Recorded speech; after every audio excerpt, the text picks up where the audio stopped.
What's up, guys? Welcome to another episode of the Barbers United Fantasy Football League podcast show. We are here to recap last week, and boy, was it an interesting week. Now, listen, I'm a humble guy.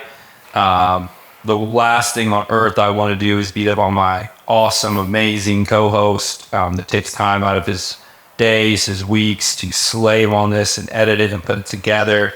I want him to be so successful, and nothing pains me more than to see him take an L, and not just an L, but to lose by 30 or 40 points. Even if I did call it last week, I don't want to bring it up. I don't want anyone to ever mention it to Dalton again. Nobody tell Dalton, walk up to him and say, hey, man, you lost to Jonas by 40 points after he said he was going to give you 20 points on the show before and that he was still going to kick your butt. Nobody bring that up to him. Nobody mentioned it to him. Nobody commented down below. Leave him alone. I feel bad for him, I'm sorry. So what feels worse, the loss to Jonas or the loss of audio this morning? Honestly, the loss of audio this morning feels worse. You notice we're in a different location. I messed up. We shot the episode this morning, and cameras were rolling. Everything looked good. We wrapped up. Everybody was happy and high-fiving, and then I checked the audio recorder and forgot to hit the red button on the audio recorder. So here we are reshooting it. Thing two, baby. Mistakes, right? Yeah, 100%. it happens. We got to jump into this recap, boys. Okay. Before we do, we just got hammered with injuries over the last 24 hours. Dude. I lost Devon Chain for at least 4 weeks. You lost Justin Jefferson for at least 4 weeks. At least 4, yeah. Travis Kelce is Listed as doubtful. Doubtful. Ouch. James Conner also went out. So that led to a lot of action on the waiver wire. Boys, it's time to make some trades. People are dropping. The standings are becoming more and more evident to be season long. It's not just a 1 week thing or a 2 week thing. We're 5 weeks in now. So it's time to make some moves. It's time to make some trades. There's been 3 or 4 trades the last couple hours. We're going to detail those. And so this is a fun time of the year. This is the time where everyone's still in it. Nobody's out. But very soon somebody could be out, or multiple people. So Let's jump into this recap. Let's talk about what happened last week. Dalton, give us our matchups from last week. Recap in week 5, we had the Catalina wine mixin dropping to CD's TD's 112 to 151. The Cooper Scoopers dropping to Lucas the Book of Mormoms 102 to 143. Team T-Shet toppling Team J Money 133 to 126. We had Marco's Trap Daddy Thatcher back in the win column with an absolute beatdown over Team JM Landrum 135 to 96. And BigWShutts beating Team MJ Burley 129 to 119. You notice I said BigWShutts, not Big W. Exactly. Shuts. We've been saying it wrong all season. It's been driving me nuts every single episode.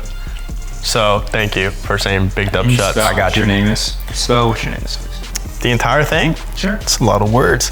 It is BigWShutts. What was the one? Dub.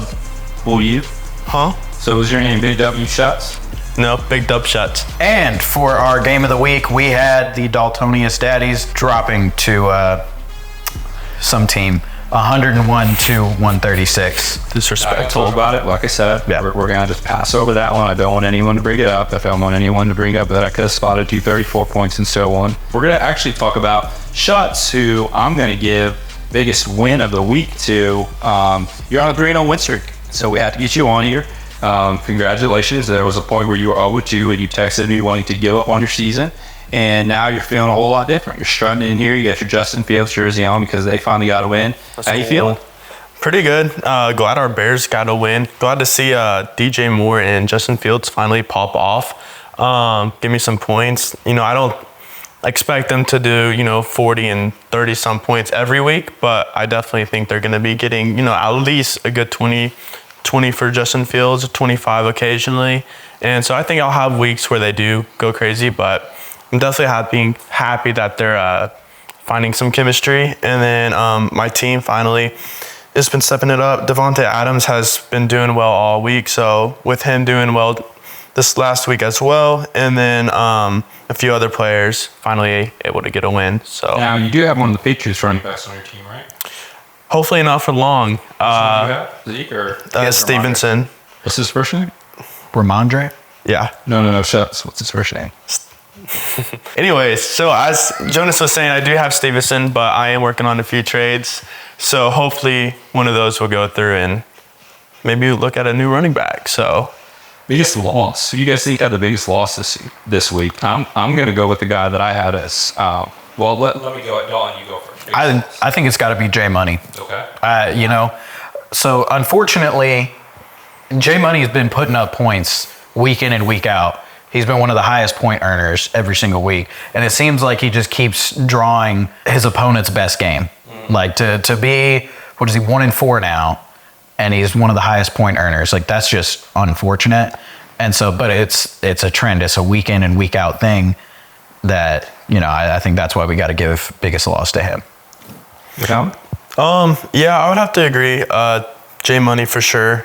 Basically just what Dalton was saying. Also, MJ Burley too. He's also winning for it, but the problem is he's not really been putting up points at all. I mean, so I just don't see him being able to do anything. Yeah, for Mark, we don't count that as a big loss. We just count that as another week. That's fair. My biggest Love you, loss Mark. though was going to go to J.M. Landrum. Jake has been fighting, but it's been tough since he lost Nate Chubb. You think Jake was probably going into the season one of the top guys. Started off good, and losing Nate Chubb has been a hurter. And I think it's more of the way he lost than the fact that he lost. He was the lowest point scorer in the entire league. And so he's got work to do to bounce back. Now, he did pick up a nice waiver wire addition, which we'll talk about here shortly. But biggest loss going to Jake. Then ice. Last week I picked Braden, and I think I'm going to stick with Braden because he is on the thinnest of ice possible. The ice has started to crack. He has started to call out to the big dogs for help. Called in to call it to myself. He said, listen, Jonas, I understand.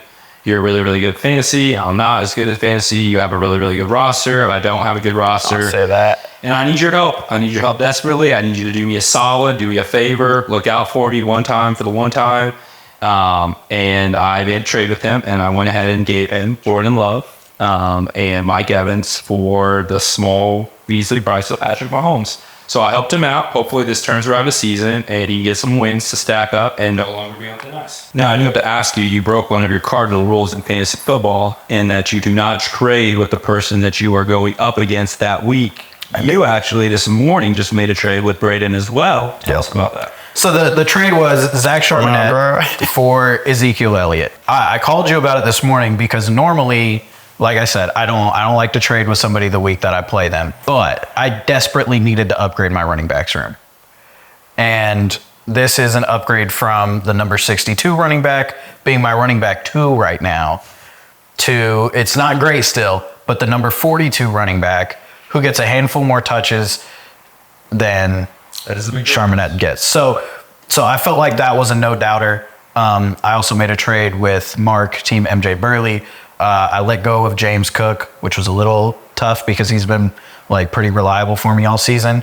But in return, I got Derrick Henry, and I went from the number 16 running back to the number 15 running back for my running back 1. That was a tough one because of the names, obviously. But I actually told you this on the phone. I was like, I don't know if I would. You hear Derrick Henry's name, and most people just assume I want the Derrick Henry side. James Cook has sneakily been just as good, and Yeah, they're neck and neck. yeah, and the Bills are a better offense. So that's Yeah. a tough one. I think down you're making moves. I think down the stretch of the season, that's where Derrick Henry will be just better because like the Titans offense is nothing to go home about, right? Yeah. So he's going to get a ridiculous amount of touches here before too long whenever the Titans decide we're just done passing the ball. Because who do they have that can pass the ball? They got 3 quarterbacks. None of them can throw the ball. Will Levis. Will Levis. Will Levis. So Go. if the Titans are playing the Texans, Will Levis will probably throw more touchdowns to Houston than to Tennessee. You know Morgan Wallen stole his girlfriend on Broadway? Wow. Yeah. Actually, that's a real thing. That brings us to our standings. So give us our standings, Dalton, heading into week 6. Heading into week 6, our standings look like this. At number 1, we have Lucas, the Book of Mormoms. At number 2, we have Marcos, Trap Daddy Thatcher. At number 3, we have Team T-Shet. Number 4, we have Jonas, Only Fades. Number 5, we've got CDs, TDs. Number 6, we got Big Dub Shuts, not W Shuts. Number 7, we have the Daltonius Daddies. Number 8, we've got the Cooper Scoopers. Number 9 is Team JM Landrum. Number 10 is Team J Money. Number 11 is the Catalina Wine Mixin. And number 12 112 is Team MJ Burley. All right, before we get into next week's matchups, let's take a look at this waiver wire, Dalton. You want to run us through here? We had a actual bidding war on a couple of different players, starting number one with the Arizona Cardinals running back, who Shutts is going to pronounce his name. Where's it at? Yeah. Mari DiMarcado was a hot commodity this week on the waiver wire. 4 people bid on him. Or maybe five. Five bid on him. But Ty didn't bid anything. Yes. 3 of them bid over $50. They did not get, which is crazy. Yep. But Jay gets him $61. How do you feel about that? I mean, it's a good pickup for him. Like, he's had some woes at running back this season. This is going to be good for him. Assuming all goes well and he stays healthy, he keeps getting the ball. We had Justice Hill go for 33 and Jordan Mason go for 26. I got him for 26. How do you feel about that? I mean, I got rid of Tony Jones for him.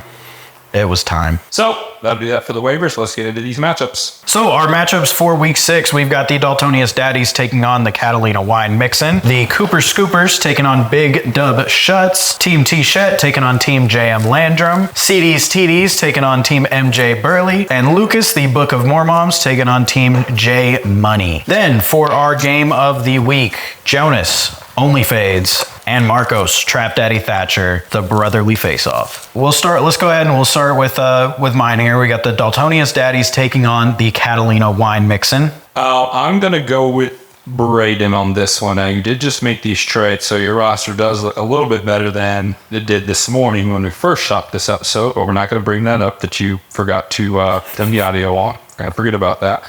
And so rosters look a little bit different. I did pick Braden this morning. I'm still going to pick Braden this evening, because he is Mike Evans, who if I didn't already mention, I helped him out and gave it to him for nothing but Patrick Mahomes. For just Patrick Mahomes. I have to take Braden too. I don't think Tank Dell's going to do it for you, even with Metcalf helping out. I'm picking myself as always. I'm never betting against myself. I'm glad you believe. I do believe. Someone has to. I do believe. So our next matchup, we're going to do the Cooper Scoopers versus BigWShutts. This time I'm not going to take BigWShutts. I think BigWShutts is going to be Big L Shutts once again. His 3-game win streak ends, and we are going to go for the Cooper Scoopers. And turns it around, gets his season back on track, and gets a much-needed win. Yeah, that's not happening. Working on a trade right now, so if that comes through, should be able to pull off a pretty solid win. And if it doesn't, working on one. Oh, come on. We'll find out next week. So now, are you not telling us the trade because you want to keep it a secret or because you can't pronounce their names? all of the above. That's not right. That's not right. I'm picking Shutts. I think you're gonna pull it off. Appreciate it. Even after I dissed you. My bad. Hey man, I got nothing to say.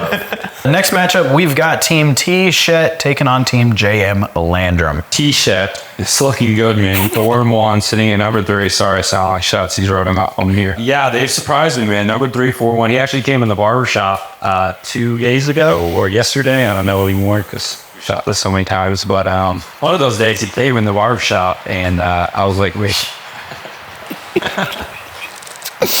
Wild. I'm leaving this in. I was a kid. We're both 3 and 2. He was like, no, I'm 4 and 1. I was like, sheesh, I did not realize he was 4 and 1. He is right there with Lucas and Marcos. And yeah, I think he continues it, man. Jake I already said it, he's been struggling since losing Nick Chubb. I don't see this being a good week for him to turn around. Hopefully Amon-Ra St. Brown can get healthy and get back out there because I think that's his one hope. So I'm going to pick T-Shat, and I think Ty goes 5-1. I'm going to have to pick J.M. Landrum, picking the upset today. So now, are you picking him because you actually think he's going to win or because you're scared of what he would do to you if you didn't pick it? Irrelevant. I actually do think he is going to get the upset this week, though. I may or may not be working on a trade with him. So Can you tell us the details of that one? If I could tell you the names, I would. Or say the names.